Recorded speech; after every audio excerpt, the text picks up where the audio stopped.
Hello नमस्ते, आप सभी का स्वागत है मेरे चैनल पे। एक बार फिर से नए ड्रामे कहानी के साथ आप सभी सामने उपस्थित हो। जो लोग मेरे चैनल पे नए हैं वो चैनल को सब्सक्राइब कर लो और कहानी को शुरू से लेकर अंत तक अवश्य देखिए। दोस्तों, आज की कहानी वाकई में बहुत ही ड्रामे और मज़ेदार होने वाली है। चलिए कहानी की शुरुआत करते हैं। रहस्यमय साड़ी जो पहनने वाले को गायब कर देती है। रहस्यमय साड़ी। उस दिन सोनम के हस्बैंड अपनी दुकान पर चले गए थे और बच्चे स्कूल, वो घर में अकेली थी। सोनम अपने घर के कामों में व्यस्त थी। वो कोई गीत गुनगुनाती हुई घर की साफ सफाई कर रही थी कि तभी उसे बाहर से किसी फेरी वाले की आवाज़ सुनाई दी। साड़ी ले लो, साड़ी ले लो। सोनम के पास साड़ियों की कोई कमी नहीं थी। हर तीज त्योहार पर उसका हस्बैंड अनिल एक सुंदर साड़ी उसके लिए उपहार स्वरूप अवश्य लाता था। सोनम का वैसे भी घर से बहुत कम निकलना हो पाता था, इसीलिए सोनम के पास कुछ साड़ियाँ नई की नई रखी थी। साड़ी की ज़रूरत ना होने के कारण सोनम ने फेरी वाले को आवाज़ में कोई दिलचस्पी नहीं ली। वह अपना काम करती रही, लेकिन वो फेरी वाला तो सोनम के घर के सामने ही खड़ा हो गया और साड़ी ले लो, फैंसी साड़ी ले लो की रट लगाने लगा। सोनम ने देखा कि जब वो फेरी वाला उसके घर के सामने से जाने को तैयार ही नहीं है तो उसे मना करने के लिए उसने अपने मकान की खिड़की खोली और जब उसने उस फेरी वाले को देखा तो हैरान रह गई। वो व्यक्ति फेरी वाला तो लग ही नहीं रहा था। बड़ी बड़ी दाढ़ी मूंछ वाला वो व्यक्ति बहुत ही डरावना लग रहा था। उस फेरी वाले ने जाने कौन सा मंत्र पढ़कर सोनम की तरफ फेंका कि ना चाहते हुए भी उसने अपने घर का दरवाज़ा खोल दिया। फेरी वाला एक एक करके सोनम को साड़ियाँ दिखाने लगा।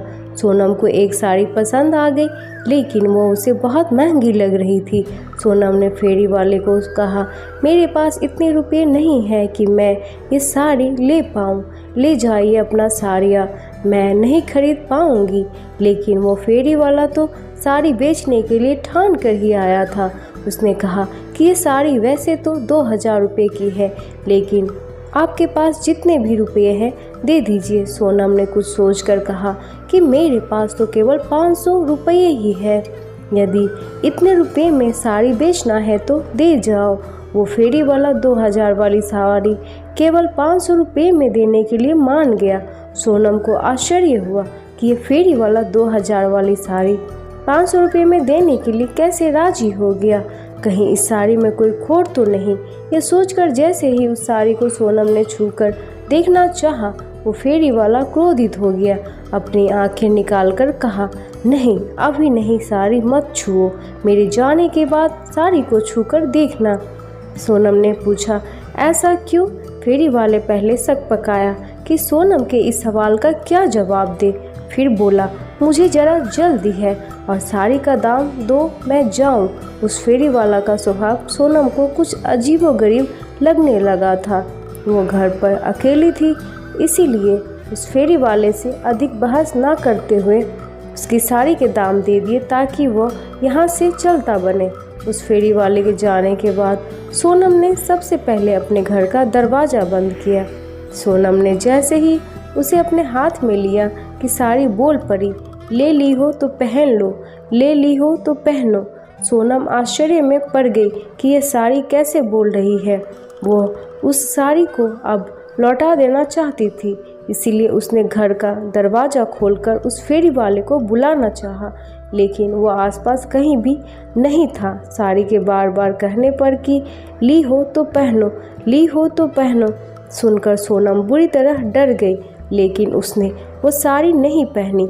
कुछ समय बाद सोनम बोलने वाली साड़ी की बात बिल्कुल भूल गई, या यह कहना चाहिए कि घर में रखी उस रहस्यमय साड़ी के प्रभाव से साड़ी वाली बात सोनम के दिमाग से निकल गई। वो पहले की तरह घर के काम काज करने लगी। शाम को जब उसका हस्बैंड अनिल आया तो सोनम ने बताया कि आज मैंने एक साड़ी खरीदी है। अनिल ने सोनम को डांटा कि तुम हर ऐरे गहरे फेरी वाले को घर में बुलाती हो, किसी दिन बड़ी मुसीबत में फंस जाओगी। सोनम अपने हस्बैंड अनिल को ये भी बताना चाहती थी कि उसने 2000 वाली साड़ी 500 रुपये में खरीदी है, लेकिन चुप रही क्योंकि उसका पति पहले से ही फेरी वाले से सामान लेने पर नाराज हो रहा था। रात हो गई थी। खाना खाकर सभी लोग सो गए। रात के लगभग 12-1 बजे सोनम को लगा कि कहीं से कोई आवाज़ आ रही है। उसकी आंखें खुल गई थी। सोनम ने ध्यान से सुना, यह आवाज़ भीतर के कमरे से आ रही थी। सोनम अंदर कमरे में गई। वहाँ जो देखा तो उससे बुरी तरह डर गई। साड़ी बोल रही थी, ली है तो पहन लो, ली है तो पहन लो। अब सोनम को याद आया कि यह आज नई खरीदी साड़ी दोपहर को भी बोल रही थी। उसने अपने हस्बैंड को जगाया और बताया कि देखो साड़ी बोल रही है। सोनम को बहुत डर लग रहा था। उस रहस्य में साड़ी को देखकर उसका पति अनिल भी उसे उलाहना देने लगा। कहने लगा कि देखो, किसी भी फेरी वाले को घर में बुलाने का परिणाम लगता है वो फेरी वाला तांत्रिक था, जिसने साड़ी में तंत्र मंत्र फूंक कर तुम्हें यह साड़ी बेच दी है। यह सुनकर सोनम मारे डर के पसीने पसीने हो गई। सोनम का पति इस रहस्य में साड़ी से पिंड छुड़ाने के लिए उपाय सोचने लगा। उसने घर में सबको आगाह कर दिया, कोई भी इस रहस्य में बोलती हुई साड़ी को ना छुए। सोनम का हस्बैंड एक बड़े तांत्रिक को घर ले आया। उसने साड़ी को देखते ही बता दिया कि यह खूनी साड़ी है, जो भी महिला इसे पहनेंगी उसकी मौत निश्चित है। उस तांत्रिक ने ये भी बताया कि पिछले हफ्ते मॉडर्न कॉलोनी में ऐसा घटना घटी थी। फेरी वाले से खरीदी साड़ी से इसी तरह की आवाज़ें आ रही थी कि ली है तो पहन लो, ली है तो पहन लो। उस महिला ने साड़ी पहन ली। साड़ी पहनते ही वह महिला घर से गायब हो गई। दरअसल ऐसी रहस्य में साड़ी पहनने वाली महिला उस तांत्रिक के चंगुल में आ जाती है। अनिल के द्वारा बुलाए गए उस तांत्रिक की दिल दहलाने वाली बातों को सुनकर सोनम और उसके हस्बैंड के रोंगटे खड़े हो जाते हैं।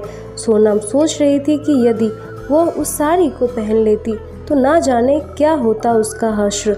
उस तांत्रिक ने आग जलवाई और जैसे उस साड़ी को आग के हवाले करना चाहा, वो साड़ी आकाश में उड़ने लगी। उस तांत्रिक ने साड़ी का पीछा नहीं छोड़ा। उसने एक मंत्र पढ़कर हवा में फेंका। मंत्र के हवा में फेंकते ही ऐसा लगा कि वो साड़ी किसी रस्सी से बंध गई हो।